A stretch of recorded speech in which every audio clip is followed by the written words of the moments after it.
Airlines plus a lot of European airlines, and Sabre was really owned just by American Airlines. So Qantas went over, did a deal with Sabre, or did a deal with American Airlines and brought Sabre in.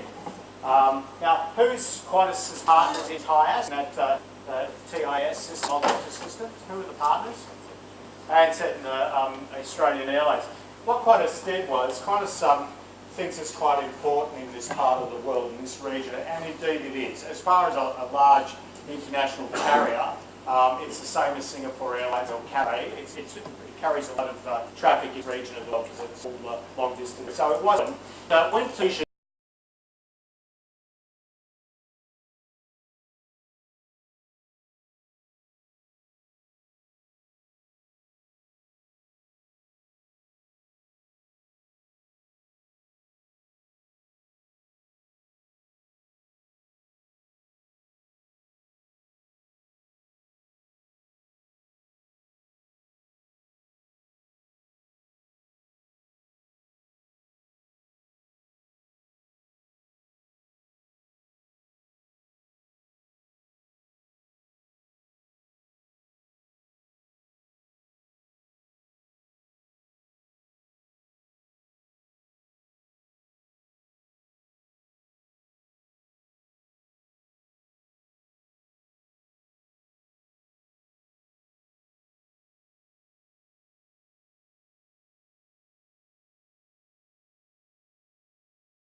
market share was at 89.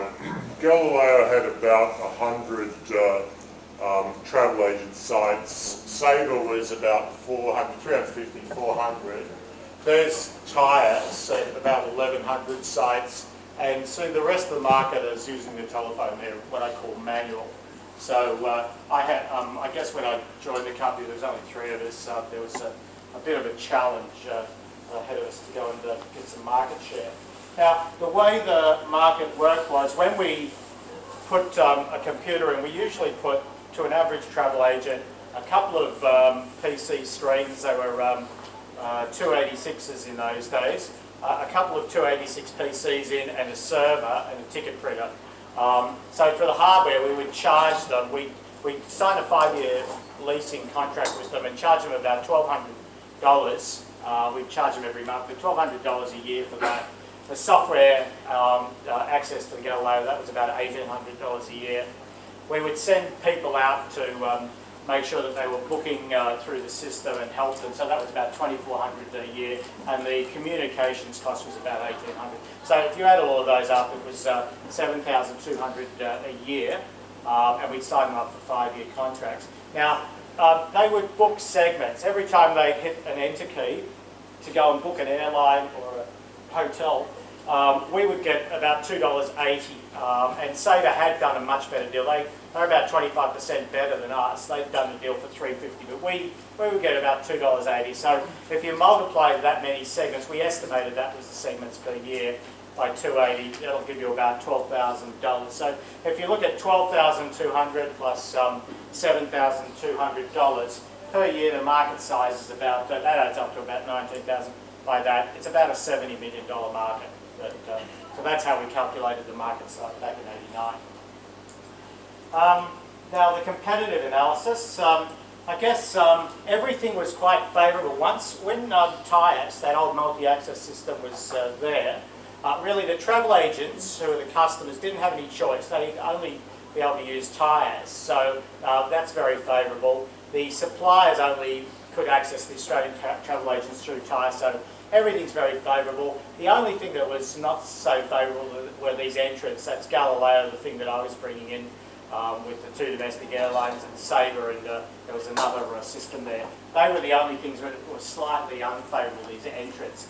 So if we look at 1990, the competitive analysis has changed. Galileo and Sabre and another system the Continental Airlines brought into Australia. All three are now in there competing, and it's very unfavourable. It's a bit of a bloodbath. The airlines start negotiating with the new CRSs, so that becomes quite unfavourable. And the travel agents are starting to become moderate because they can see that they can get much better deals by dealing with these competitors.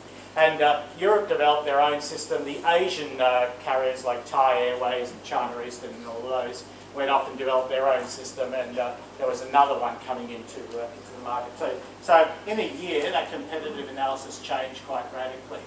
Now, what happened was when I joined the company, about a week later, I'm not much older than you, and a week later I'm sitting in this company, and our competitor Sabre announced that they'd won these 6 major travel agent chains. They won Jetset, Thomas Cook, that was called U-Chain in those days, so Qantas Holiday, yes, Wall Street, all had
very internationally focused. So I just thought about my little marketing rules, and I'm a challenger, I should be different. How am I going to be different? If Sabre's thinking, oh look, international, let's sign up all these mainly international travel agents, what should I go and do?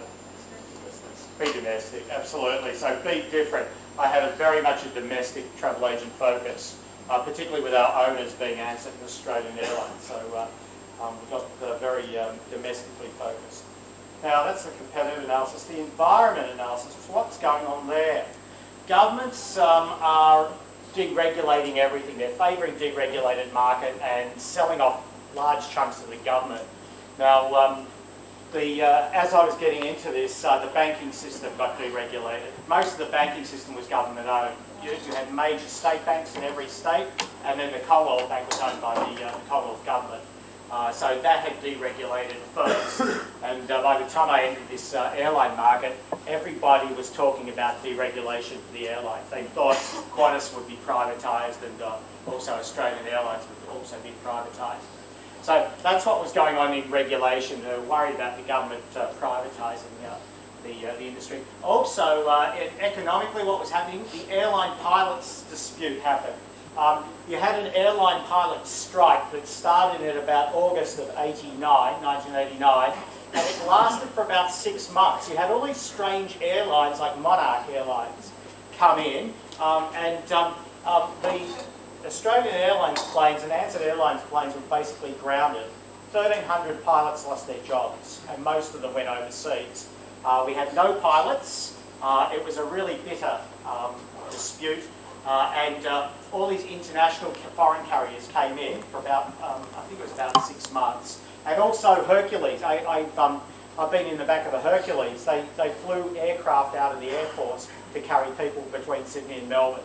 And these things are unpressurised, so the experience was quite uncomfortable. But that's what was happening economically. The reason the airline pilots dispute lasted so long was the person in government at the time was Bob Hawke. He was the Prime Minister.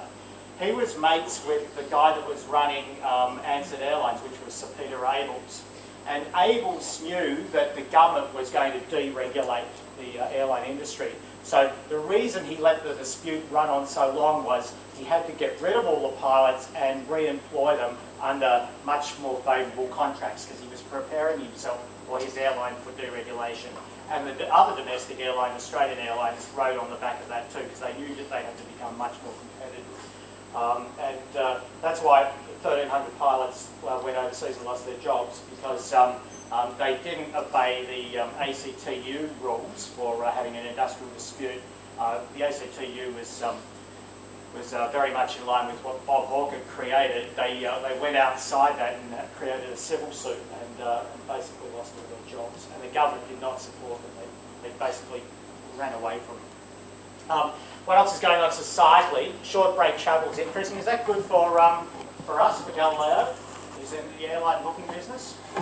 Absolutely. So more short breaks, more travel, more. But we don't care how much the booking is, just so long as they hit the enter key and make a booking. How much do we get? $2.80. Yeah. Now, also the workforce is becoming far more portable, and business travel is increasing. So that was great for Galileo too. Technology, what was happening there? We had these things called dumb terminals. They were green screens with no sort of intelligence either in front of them or no intelligence out there at the travel agency. So these dumb terminals, that's what TIAS has, the old multi-access system. And what we were doing is bringing in Galileo with personal computers. There were 286 computers at the time. The other thing that was going on with technology is with travel bookings going online, this is not via the internet, this is via X25 communications.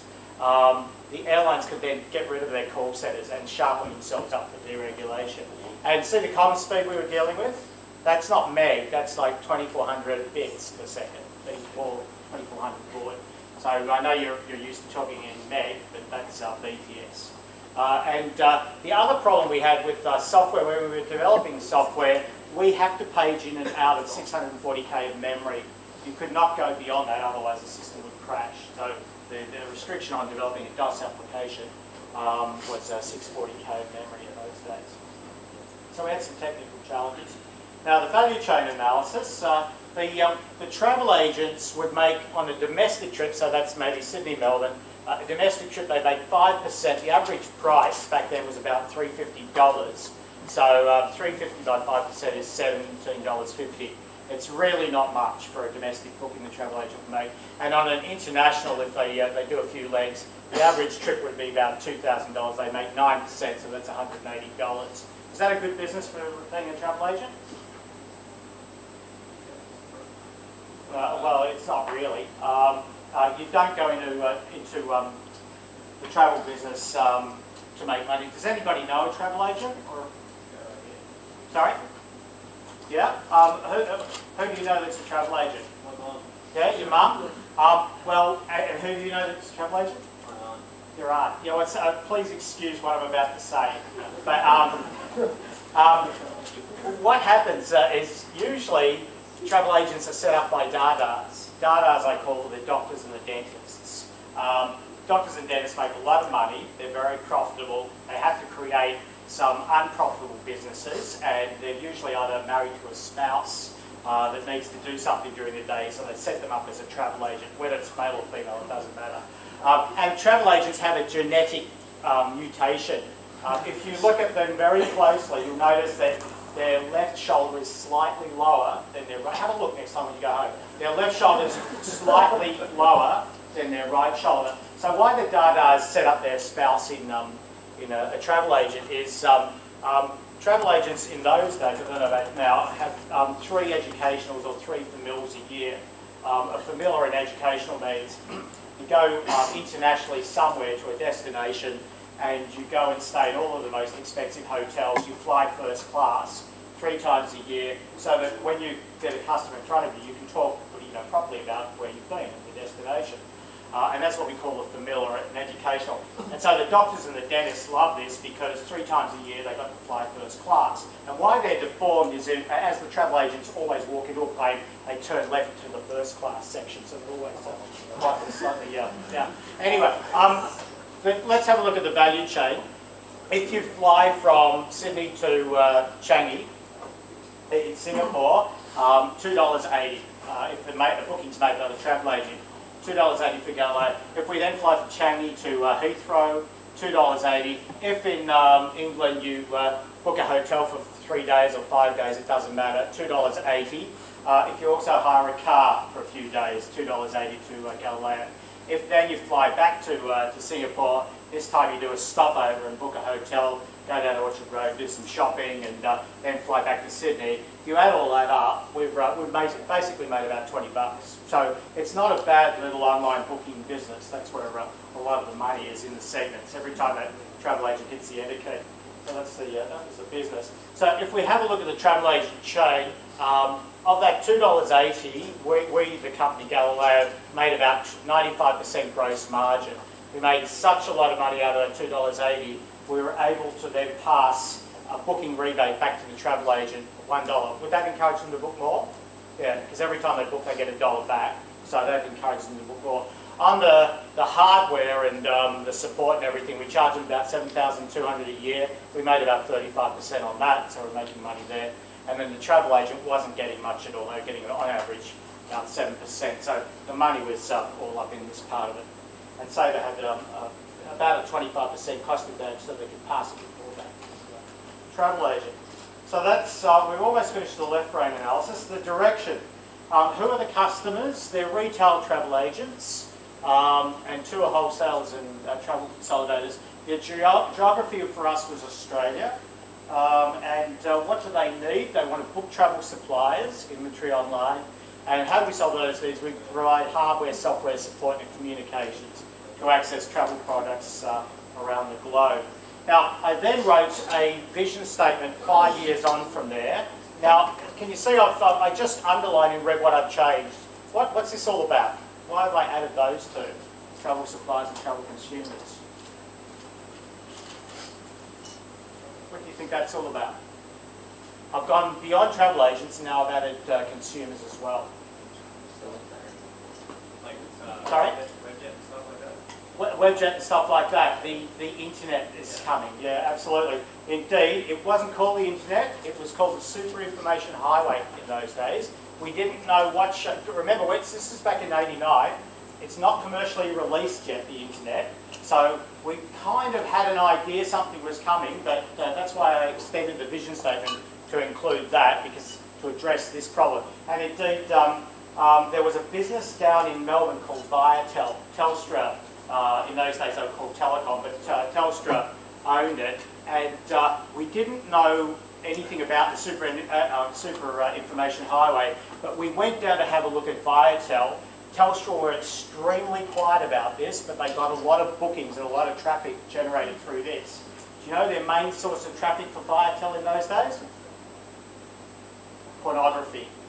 But they were very quiet about it, and we went down to have a look specifically to find out why they were generating so much traffic online, because we wanted to sort of copy the business. Now, you can see how we extend the geography from Australia to New Zealand and the South Pacific Islands, and then what do the customers need? Instead of just booking travel, to automate their travel management process. So we just changed the words a little bit. And then what do they need? Instead of just hardware, support and communications, a complete business solution that included customer relationship management and accounting systems. So we wanted to set out a plan by our vision statement. Now, here's the financial objectives. Back in '89, these are 3 zeros on the end of these, so we're turning over about 2 million in '89 and losing about 16 million a year. We had to get to about 35% market share to break even. So about 24 million in revenue, we figure we'd break even. How much did Sabre announce that they had already? 35%. How do you think you feel about that? In fact, what Sabre did was they announced they had 35% market share, but if they got a chain like JetSet, it's a chain of lots of little franchises, and they hadn't signed up the franchisees yet. So they really hadn't got to 35%. They just made the announcement.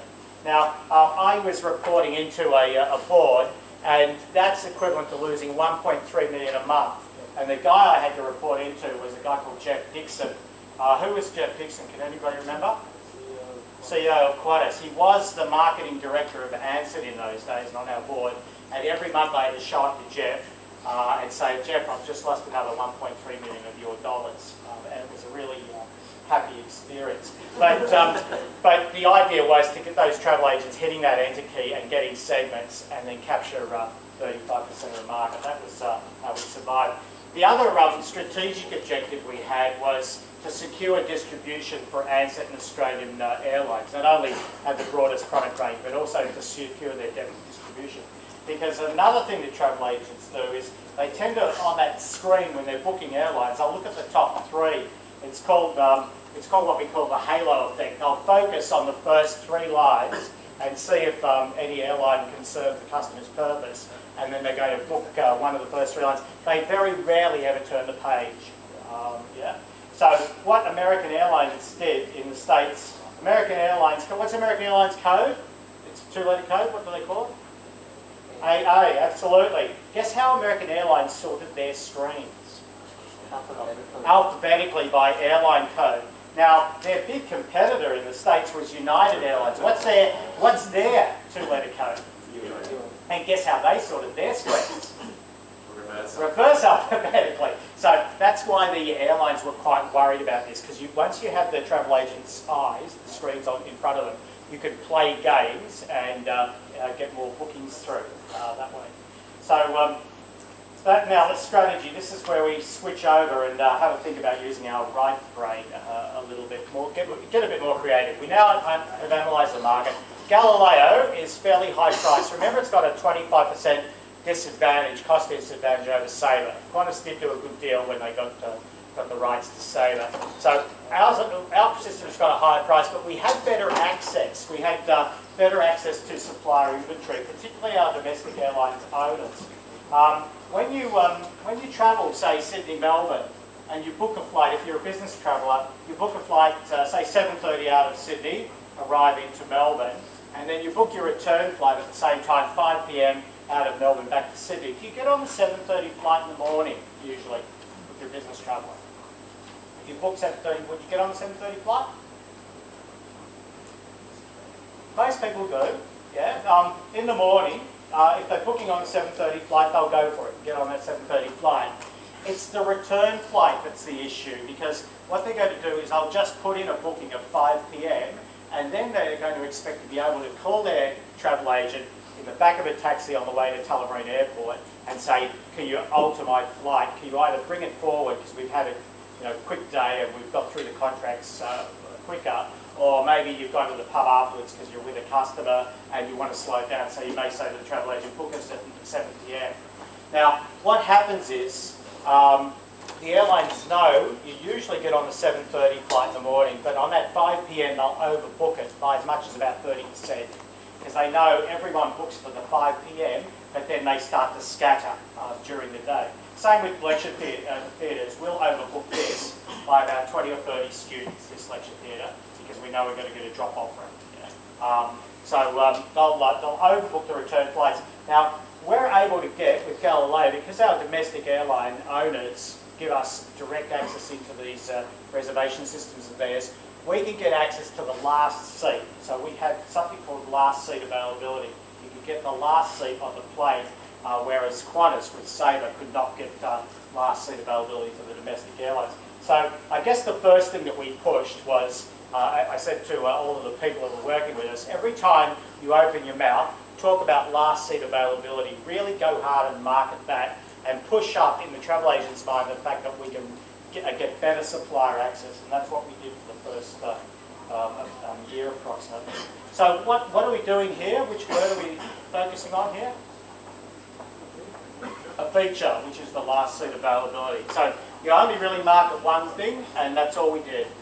Now, I guess we pushed really hard with last seat availability, and we tried to transform ourselves from an airline bureaucracy, because how we started Galileo off was we needed to get a lot of people in quickly, so we just seconded most of them from the domestic airlines, and we had people from Ansett Airlines and Australian Airlines, and we were trying to survive, so it was very, very quick. We worked very long hours. In fact, I had a couch in my office where we slept. I mean, we recruited an advertising agency in a week. That's how quick everything got done. If UTS is recruiting an advertising agency, in 6 months to do that. We would do things at the speed of light. In 6 months, this is how many people we put on. 120 people we had to go and put on in 6 months. So building the company really fast. I guess The problem was we weren't really winning any major travel agents. We had the best product, we thought. We had last seat availability. We had very much an engineering product-focused culture because we were doing a lot of work on developing the system. We didn't have a sales and marketing culture. We met in corridors. We didn't have any reports in this company. We just speak informally in corridors in 3-minute time slots. We didn't have any formal meeting rooms. We worked hard together. We played hard together. We would always on Friday night have drinks, and we felt like a bunch of losers because we were celebrating in the boardroom every Friday night, and usually somebody was leaving. What was happening is people were going back from being seconded from the airlines, and we were replacing them with our own people. But it looked like people were leaving Galileo all the time, so we felt like real losers. I guess one night we decided, come on, we've got to change from being an engineering and product-based company to a more of a marketing, more of a winning culture. And there were a lot of war stories and folklores. I remember this one Friday night, we all had a bit too much to drink in the boardroom, and we ended up in the Stafford Apartments. I think they're still there. If you go down the rocks, does anybody know the Stafford Apartments are still there? Yeah, it's a bunch of apartments, and we went down to the rocks, and there was only about, I don't know, 15 of us, and the girls decided they wanted to have a spa, so they went into the changing rooms to get changed. They came out of the changing rooms with towels around them, took their towels off, and there was not a stitch on them, and jumped into the spa totally naked. That's kind of set the pace for the guys, and we were already in the spa, so we got our jocks off and not our jocks off. And that night there was a gym there. We worked out naked, and we swam in the pool. But we kind of bonded that night. Nobody touched each other, but from that night we changed from being an engineering product-based company to a marketing and service-based company. We won the next 24 major travel agents chains. Sabre won one against us. We signed up, and yes, I know Coles Myer is a retail store. They used to have Coles Myer, Ansett Travel. These banks all had NAB was NAT, National Australia Travel. They had their own travel arm. Westpac had their own travel arm. ANZ had their own. We won Harvey World, Flight Setter. Even the auto clubs all had their own travel agents. They've since closed those. But we went and won the next 24 by pushing last seat availability and our domestic focus and our new winning culture. We became infectious. We couldn't lose. So we went from about 150 to about 700 travel agent sites. TIAS, we were pinching a lot off there, and they went from 1,100 to 600, and Sabre had done a reasonable job. It's gone from about 350 to 550 sites. Now see, even the manual market, the phone market, is starting to come off and starting to get automated because of the competitive activity. Now, I know you probably in your engineering degree heard all about risk management and how you should calculate risk and be risk averse and measure everything. Well, I just give you the other side. Remember the right brain side? We put a guy in charge of our fixed asset system. And we were deploying what are our fixed assets out there in the marketplace? Our computers. We were deploying these computers at the speed of light. In fact, the Unisys PCs, and we're their #1 distributor during that period. We put so many PCs out there. We were just sort of on a sell and forget mission. We just wanted to sell the travel agent and then get them out there and get them booking. And the guy that we put in charge of our fixed asset system used to work for Qantas, and he managed to lose one of their planes and 2 engines. Now, actually, that's hard to do if you really think about that, because these things are quite big. Now, they found, years later, one of the planes he lost in the Arizona desert, because that's the graveyard plane. It was parked up in the Arizona desert. And the 2 engines they got back a week later, he marked them for destruction, 2 Pratt & Whitneys. He marked them for destruction, and they ended up in Botany's tip. And they got them back. So, and this is the guy we put in charge of our fixed assets. Anyway, we had absolutely no idea what was going on, but it all seemed to work. Now, if you look at what the travel agent's making, $17.50 on a domestic airline on average, and about 180 on an international flight. So we realised the travel agents aren't making much money and they're very cost focused. So how we had to get it down here to where it's low price. So even though we got the best access, we need to get over here to where it's low price. Now Sabre is sort of already over here because they were 25% cheaper than us. We had to figure out a way to do that. So I guess what we're trying to do is focus on value now, but you can't just focus on, how much do I have to tell Jeff Dixon I'm losing a month? 1.3 million. So if you start cutting the price without doing that as well, you've got to do them both. Both cut your costs and the price too, otherwise you start losing, say, 1.6, 1.9 million a month. So what would you do? What's the strategy here, like brain engineers? How am I going to do that? Sack people. No, we're still building. We're trying to get people on board. All right, you're getting closer. How would we manage our PCs better? No, we were leasing them. 5-year leases. We'd sign a travel agent up for 5 years. They pay us every month, and then so 5-year lease. Too much. Remember, the travel agents aren't making too much money, so they could pay a monthly lease payment. They couldn't have a big hit capital purchase. Anything else? How would you get the price down and also get your costs down at the same time? Yep. How? That's exactly what we did, but how? We were Unisys's largest reseller of 286 PCs in those days, so we already had volume prices, probably one of the best in the world to ship so many PCs. Outsourced PCs to who? To China. Yeah. China wasn't around in those days. No, but the whole concept of outsourcing wasn't around. Outsourcing really came in with the federal government in about, 92, 93, when the government came to power. Any other ideas? So what? Sell them outside of our market. That's really diversification, isn't it? Because you're going into a totally new market. We're already losing that much money. That's probably not a brilliant thing to do. Yep. Buy second-hand PCs? Now that's interesting. Buy second-hand PCs. Now, what are the second-hand PCs on the market? What's before the 286? Yeah, the XTs were before the 286. The 286s were notorious for, it had Windows, DOS, sorry, not Windows, MS-DOS in them. They're always breaking down. They were horrible to support. The XTs were even worse, which was previous to that. Yep. But that's in fact what we did. We didn't buy PCs. Yep. Remove things that don't need? We're all, yes, we did in fact do that. You're all around it. I'll tell you exactly what we did. Instead of 286 PCs, we had a look at our substitutes, which were these dumb terminals. Yeah. So when you said second hand, we did that. We bought second hand. Who's got all the dumb terminals in this story?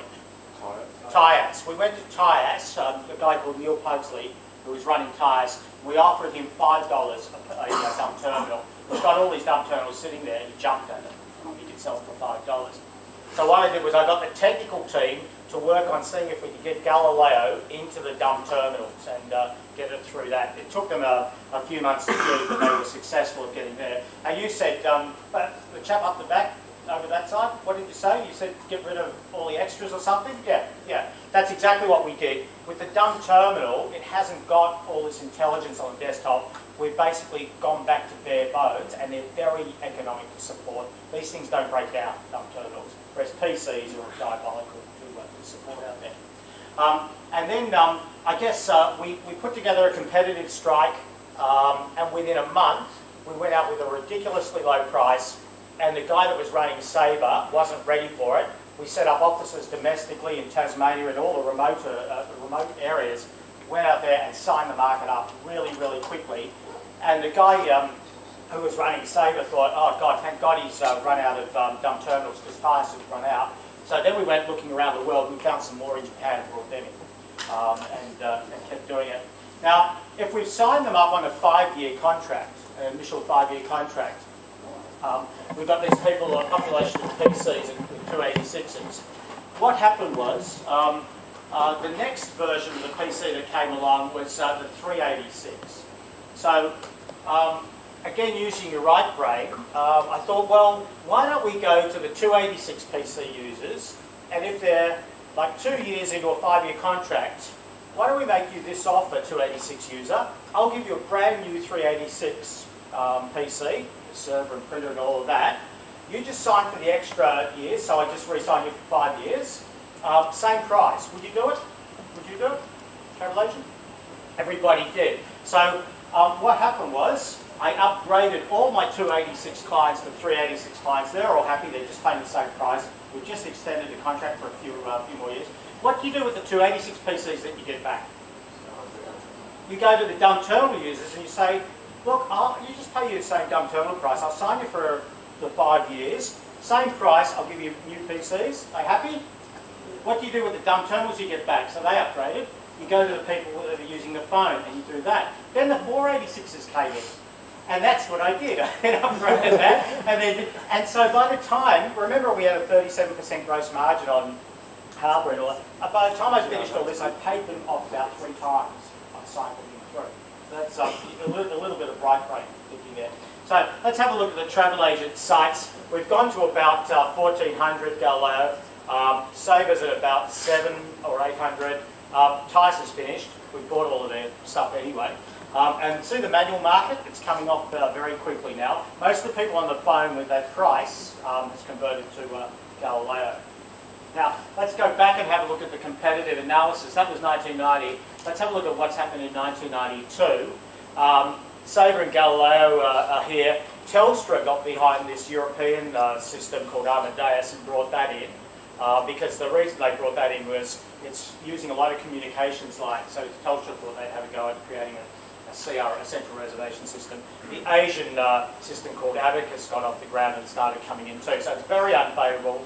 The travel agents are negotiating heavily to bring the price down. That's unfavourable. And they're also consolidating in the travel chain.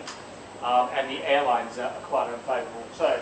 So these analyses change as you're involved. The airline industry deregulates. Compass, that's Compass's brand, comes into the market. Is that good for us, Compass coming into the market? It was the third domestic airline in the market. We did sign them up. But Compass coming into the market dropped the price of domestic travel. What does that do to bookings? Goes up, so it was great for our business. Yeah, it's not good for our owners, but great for the business. The travel agent chain started franchising on the back of a CRS deal. So Harvey World, when we first signed up Harvey World Travel, they had, I think it was about 30 travel agents. They grew to about 300 with, on the back of a Galileo deal. Flight Centres, when we first signed Flight Centres up, they were, I think, low 20s, and they went to about 400 in the space of a few years on the back of the Galileo deal. So everything started consolidating and franchising, and the banks and the auto clubs got out of travel and started selling those off, and the buying power of the travel agents got better. So what I decided I have to do is get it away from price, get the market away from thinking about price and cost, and get it onto some other dimension. Sabre got last seat availability from our airline owners, so that forced them into catching up. They had to go out there and market they've got last seat availability. We then developed a front office and back office accounting system. Travel agents hate accounts, so we developed a very simple cash accounting system. Also, I started going out to the TAFE colleges and trying to convince the TAFE colleges to put terminals, Galileo terminals in, so that they could book travel reservations and teach their students how to book Galileo. I realised what it's like dealing with academia back in those days, because in order to get a deal, it was going to take me about 6 to 12 months to convince the travel TAFE colleges to take Galileo. So I decided I don't have time for that. I just gave them the PCs. They were absolutely surprised. Nobody's ever given them PCs before. I just said, if you teach your students Galileo, I'll give you the PCs. And they did. Why am I doing that? Sorry? That's right, when they graduate. So we're we're training the next generation of travel agents, and then they become travel managers and they make a decision for Galileo. So So that's why I gave the PCs away. And the other thing we did was really push hotels and cars. We were getting a lot of airline reservations, but we got our service people out there. They pushed hotels and cars. So what we're doing here is we're, from having quite a limited product range, both of us, I'm trying to get up here to having a broad product range with hotels and cars and our CRM system and a lot more service and support. So what we're doing here is both innovation with the product development, increasing our range with hotels and cars, and also increasing our service responsiveness. So let's have a look at the share now. See how the manual market's come off even more. 92, we're at about 1,700 now, and Save is about half that. Next we went into New Zealand, and unfortunately the domestic airline was in New Zealand across there, and they had last seat availability. So we came in as a technologically advanced product, offering an accounting system and a CRM system. We pretty much signed up that market, 40% of it in 12 months. So that was done on the back of a couple of deals. And then we went into the Pacific Island market. Now remember I said strategies, you can either use your left brain and analyse everything and evolve that way. How I got into the Pacific Island market was I had a very tall American blonde lady who worked with Connie. Connie complained about everything, and she worked in the office next to mine, and I thought, I've really got to get rid of this person. She's a 6'4" blonde American lady, and she's got big teeth, so she could bite your head off. So what I said to Connie was, Connie, I love you to bits, but go and see what's out here in the islands, in Fiji and Tonga and Samoa, and go and see if there are any travel agents there, and sign them up. Now, would you say no to having to spend your life in resorts, drinking cocktails and sitting on banana land, just signing up people in the Pacific Islands? Would that be a hard job? So she jumped at it, but when you're on an island out here in the Pacific and you get really sick, what do? You die, or what? You have to fly to a hospital on the mainland, either in New Zealand or in America, somewhere like that.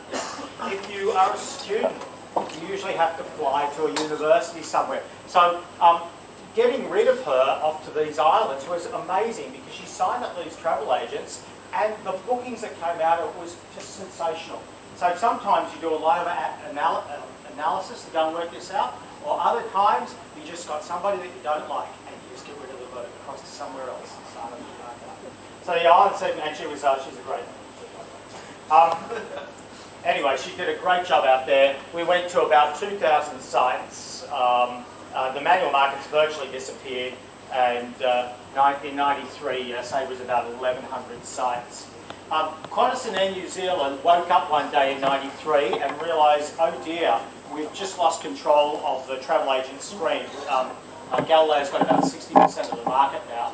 Qantas and Australian Airlines then merged under deregulation. It was a backward takeover of Qantas. They kept that because it was a great international brand, but the management team of Australian Airlines ended up running Qantas, so it was a backward merger. And so we needed to build a new competitive advantage. I built this thing called, we built this thing called the local node, which gave access to all of the little cabin cook cruises and local travel tour operators, and cinemas, those sort of things. So what I was doing was expanding the range again. Now let's have a look at the Galileo site market. We're at about 2,200 or so. Save is about half that. The manual market's dead. Can you see that's a product life cycle curve? Yep. This one is too. It's a bit flatter, but generally you go into a product life cycle curve when you're releasing a new product. There's our booking curve. Now we've got one life cycle curve for segments here, and that's when I really pushed hotels and cars. You see, you built another curve on top of another curve. So when you push the hotels and car bookings, that's when we again increased the life cycle curve and added to it. So let's see how we did. Remember, we had to get to about 35% market share to break even. We broke even in '92 when we got to about 30 million. And in 94 we got to about 45 million, and we're doing about 7.8. By the time I left in 95 we were doing 10 million in profit, so it was quite a good story for the airlines. Let's have a look at the financials. We crossed over break even about there in 91 and was quite profitable. If we look at Sabre's financials, they never quite got to critical mass by 94. They were not quite profitable and losing money. So what happened was Air New Zealand and Qantas, because it's merged now with Australian Airlines, talked to Ansett Airlines and said, why don't we have one big happy family again, use the old multi-axis system, Tyres, as a holding company, and buy both Galileo and Sabre. What happened was Ansett made a lot of money out of that transaction because Galileo had most of the market share. So in order for Qantas and Air New Zealand to get the structure in place, they had to pay Ansett a couple of planes worth of money, it turned out to be. And unfortunately it normalised all of the competitive advantages. So in another couple of years, in 95, this is very moderate now, although everybody's there, it's controlled and normalised. Very few entrants coming in. That's the only wild card. See that one there, the internet? That's the only thing that's coming along in 95, it's a wild card. So what we ended up doing is building a travel management system to be installed in corporates' premises. That's in Windows 1, so we were doing some innovation again. That's the first screen that we built, again in Windows version 1. So it allowed large corporates like IBM or ICL to go and make bookings online. Then what happened, the post-mortem, is a new CEO came in because we all left because it was owned by one company. Galileo and Sabre weren't fighting hard in the market, so we all got bored and left. Pretty much most of the company left. The service culture that was brought in by the new CEO was all about meetings and administration. They even built meeting rooms. It became very internally focused. A lot of 9-to-5ers moved in. There's still a few people there that were in the original Galileo, but most people jumped ship. See what the return was. The two domestic airlines put in 20,000 each. Look what they got back out of that. Almost $250 million. And the market share had slid to about 50% by 2000. So I guess the rules here are, if you've got Qantas in there winning, be a challenger, be different, position yourself differently to Sabre, and find a weakness in Qantas' strength, which was international, so we went domestic. And we went on the basis of last seat availability, so that was our first curve. And then we introduced those dumb terminals to get penetration, so flank them from the top and below. Next thing we did was we did product development with that CRM and accounting system and did some innovation. I guess I learned to release software and new versions of things when it's about 90% complete. You know, being quick to market in those days, and Apple did the same thing. Being quick to market was more important about it than getting it right. I guess the next thing that we did was increase our service, so we did more market penetration there. And then finally, out of that matrix, we then moved into the New Zealand and Pacific Islands, and then released local travel products. So we kept oscillating and keep building curves on top of curves. So that's a little bit of how to use your right brain as well as your left brain. Which one's more fun? What? You reckon the left brain's more fun? Spoken like a true engineer.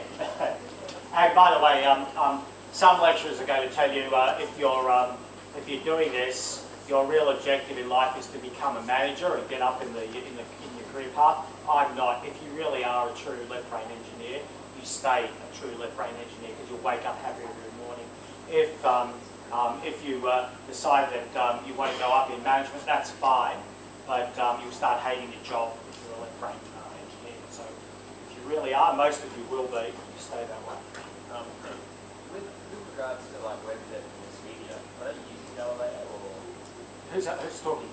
Yep. With regards to WebJet and Expedia, they use the engine room behind all of these systems are either Sabre or Galileo or WorldSpan. There's a few of these central reservation systems.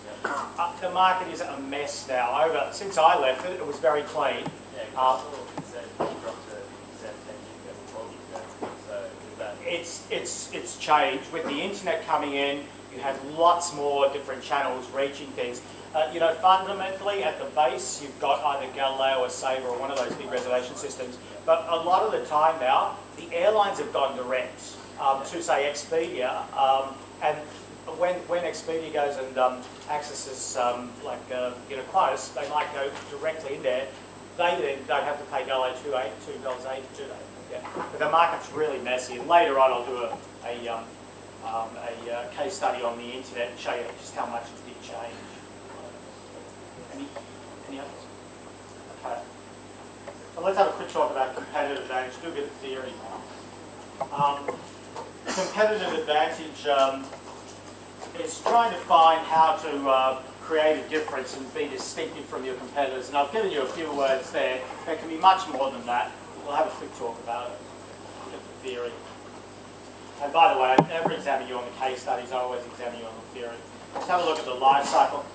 If you look at that life cycle curve, a lot of the companies start here at introduction with an innovation. They'll bring in an innovation, and that's right here at the introductory stage of the curve. A bit further up the curve, when you get into growth, they turn the innovation into a feature because a lot more competitors come into the market, and you compete based on a feature. Usually a product feature. A bit further up the curve. Now the feature could be any word, hottest or coldest, fastest or slowest, easy or most difficult. It's just a characteristic of the product that you can compete on. That's what I call feature. It could be an infinite amount of words. In self-storage, it was all about drive-up access. The trick when you're competing on a feature, and I'm going to show you a case study after the break, is you've got to find a weakness in your competitor's strength. Look for their Achilles heel. If you're going to take them on, front on, shoot them in the Achilles heel or cut their Achilles heel so it mortally wounds them and they can't fight as well. Or the other way to do it is like Reebok, we discussed last lecture. Find a piece of the market that they're not paying attention to and flank them, go around them, and go after that piece of the market. Now, these two, price and these features, they're easily copied. So you've got to be very clever if you're going to find a competitive advantage in feature. Find again a weakness in the competitor's strength, not just a weakness, but a weakness in their strength. Further up the curve, as we're getting into growth, it's all about distribution. So building your distribution and your locations. It might be your retail or wholesale distribution or your direct sales distribution.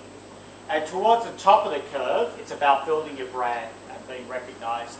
Maybe a lot of companies invest a lot of money in their brand. In operations, down at this part of the curve, at introduction, it's flexibility and being responsive works for small companies because it's usually at this part of the curve. So flexibility and responsiveness. And as you get a bit further up the curve, these are the more enduring competitive advantages. Being the most efficient through economies of scale. You have to be very big to get efficiency or quality. These are big company markets. So let's have a look at big versus small company. Now, a large business are good at these ones. They're great at, you need a lot of money to develop those ones. They're like quality and security and reliability and economies of scale. You need a lot of capital or a lot of money. That's why big companies are good at that. So that's usually when a large company's competing, it'll be one of those words that they're competing on. If you're looking at a small company, it's not all over for the small companies. They're good at these things. They're great at building relationships because they're small, great at innovation, great at service and responsiveness and also flexibility. That's the small company. It's usually based on people. The big companies are very, they like to spend money on capital and machines, but it's very difficult in a large company to manage your people well. So that's where small companies win. Now, let's have a look at innovation. Since World War II, these small entrepreneurial companies account for about 50% of all innovation and 95% of all radical innovation. And if you look at the R&D spend in a large firm versus a small firms are twice as productive and 24 times more productive than a large multinational corporation. So innovation is the hallmark of small businesses. And I guess when you're introducing new products, it's better that you introduce new products and obsolete yourself, keep a moving target, rather than have a stationary one. Otherwise, a competitor will come in and do it for you. So it's better to keep innovating and introducing new things. If you're a large player and you see somebody come in with a new innovation, such as an entrant, where's the best place to get an entrant? On the beaches. So don't let them get established. Get them, as soon as you see a new innovation come in, you've got to copy it quickly and respond with your own copy. Because it's copyability. Responsiveness. Again, personal service. It's all about people being flexible, quick, etc. People make a big difference in small companies. Large corporations find it very difficult to compete on people, because usually people in large companies turn up 9 to 5 and then leave at the end of the day. Whereas small companies, they're a lot more motivated. The only problem with competing with people is you may put together an ad, our people are our greatest resource, or we've got the best people in the world. Nobody believes you. It's very difficult to market, so you have to rely on word of mouth advertising. Whenever I talk to a small business and I say, how do you market? They always tell me word of mouth. If you say in an ad, I'm honest, people just normally assume the opposite. Yeah. So it's very difficult to market people as being your biggest strength. So compromises.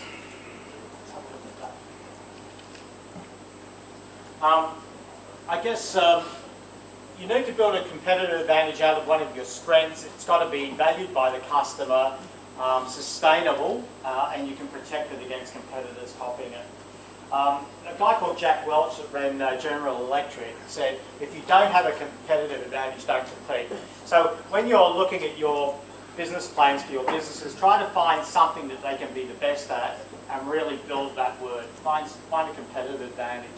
Napoleon argued that poor generals rely on the bravery of their troops to win battles. Generals must develop sound strategies and competitive weapons to be effective against the onslaught of the enemy. So basically, if you're relying on discounting and just your people to go and win business, don't. You need to build a competitive strength to go and win a battle or win a war. If you're all things to all people, that's hopeless. It leads to inconsistent actions, confusion in the market. The customers don't know what you're really good at. Pick one thing that you're great at and then build that. That's how to achieve a sustainable competitive advantage. When BMW first came into Australia, they came in when the E.H. Holden was around, which was quite a lot, in the 60s I think it was. Now, Holden was quite established in those days. They were selling the E.H., I think it was the FA Falcon in those days. And then BMW comes in, and they price their product exactly the same as a Holden or a Falcon. So what do you buy, customers, back in those days? Why would you buy the Holden? Because everybody did. Or the Falcon. Nobody bought the BMW. What? It's familiar. BMW hasn't differentiated themselves. Now, by pricing it at the same as a Holden or a Falcon, is it trying to differentiate itself at all? No. Yeah. What else is going through your mind? That's all correct. What else is? Yep. People are brand loyal to either Ford or Holden. Yep. What else? Sorry? Yeah. Somebody intelligent now.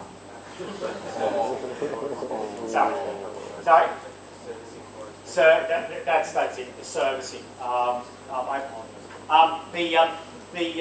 The servicing. You think, well, if I pull up and gun the guy in a BMW, is the mechanic going to know which end the motor's in? And plus, where am I going to get the parts from if I break down? So the safe bet is if the Holden or the Falcon are the same as the BM, let's buy a Holden. BMW stuffed their marketing effort up in Australia. They pulled out. They came back 7 years later. This time they put 30% on top. How many do you think they sell now? They It's they did. They got. You can't be inconsistent. If you're going to have a better product, a European product, and it's going to be better performance, then price it that way. Yeah? And people then associated price with the fact that they're getting a superior car, and then they sold heaps. Yeah? So you've got to get your positioning consistent.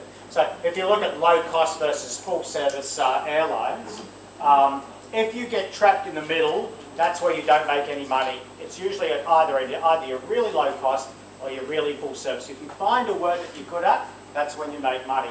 Qantas was great at full service. They had, if you have a look at their, I'll do it in a minute. The Virgin started up when Ansett went broke. Virgin started up against Qantas, and they positioned themselves as low cost. What then did Qantas do?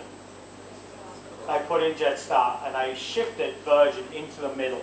So they put this in as totally low cost, low price airline, and that had the effect of pushing this guy, Virgin, into the middle. And for years, Virgin was quite unprofitable. I don't know if they're profitable now, but people were confused about, when you book Virgin, do you think it is as cheap as Jetstar, or what? What do you think? Yes or no? Not quite, yeah. When people are confused about this, if they're after low cost, they head that way. If they're after full service, they head that way. But if you're stuck in the middle, you're confusing the customer. You've got to go either one way or the other. And it works the other way too. You bring in, if you're a full service quality airline, you bring in a different brand to go and undercut the competition. It works the other way. Toyota could not go up market with the Toyota brand because that was there as a mid-tier vehicle and good value, low cost. They had to go and develop another brand that was specifically aimed at the Cadillac market. What does Lexus stand for? No, it's not filthy. What? Limited export US. It was specifically developed to take the Cadillac out of the #1 spot in the US, which it did. And it was specifically aimed then at BMW and Toyota in the European market. But they could not do that with the Toyota brand. They had to develop a new brand and also engineer the car differently to go after that into the market. So Jetstar, everybody understands it's low price and it's also low cost too, very much efficiency. I guess those two work together. You can't be low price and have the highest cost because you will go broke. You've got to have them working together. If you look at Qantas, they've built these words. They've got, what's that say? Quality, security. They've got their distribution and their routes worked out. And also they've got the oldest airline brand in the world. And now you know what it stands for. And security. Why is Qantas known as being a secure airline? It never crashed? Yeah, how many people have Qantas killed? 65. 79 fatalities. Yeah, but I'll tell you about that a bit later. So people that think that Qantas hasn't killed anybody, they've killed 79 people. And Virgin, what do they stand for here?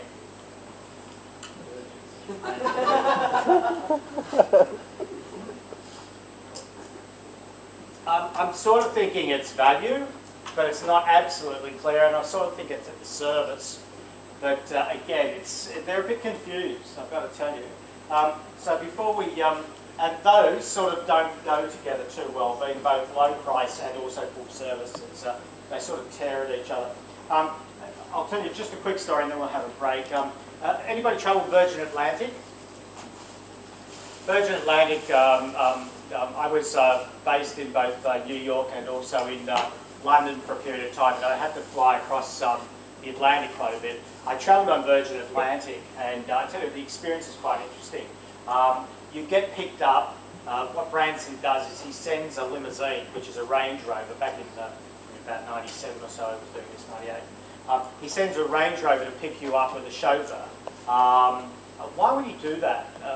If you're, I was based down in Dover, which was down in Kent in the UK, about 2 hours away from Heathrow. So he'd send a guy out to pick you up. That would be a 2-hour drive. Why would he do that if you're booking business class? Repeat business and service. Who's making a lot of money? France?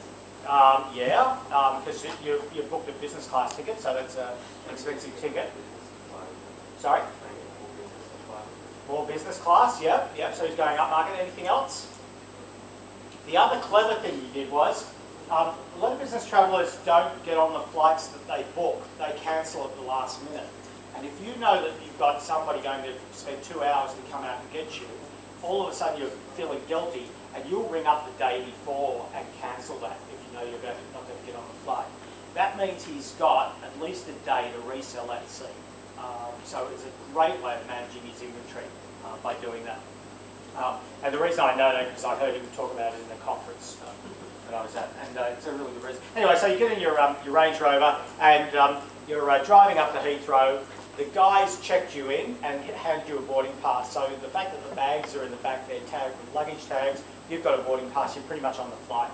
You drive up this big circular, big car park thing at Heathrow Airport, wind the window down. The guy in customs, don't even get out of the car, you're in the back seat of the car. Guy checks you in through customs, the passport control and all that. You haven't got out of the car yet. You drive up to the clubhouse, walk into the clubhouse, and where are all the executives? On a putting green, yeah. Or they're playing Space Invaders in those days on these machines, so fun games. Or they're getting a massage and a haircut. And, it's just a fantastic environment this clubhouse to be in. So anyway, I guess very much innovation for Virgin Atlantic. The brand is very important for Virgin, and also the service and responsiveness. Totally different to here. So the players that have lost out of these mid-tiers, because they're neither big or they're neither small. If you're a compromise, if you're stuck in the middle, you tend to lose in these markets. The mid-tiers are lost. So let's have a break.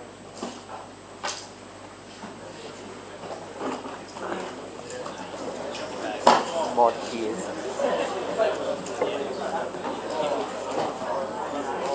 Okay, so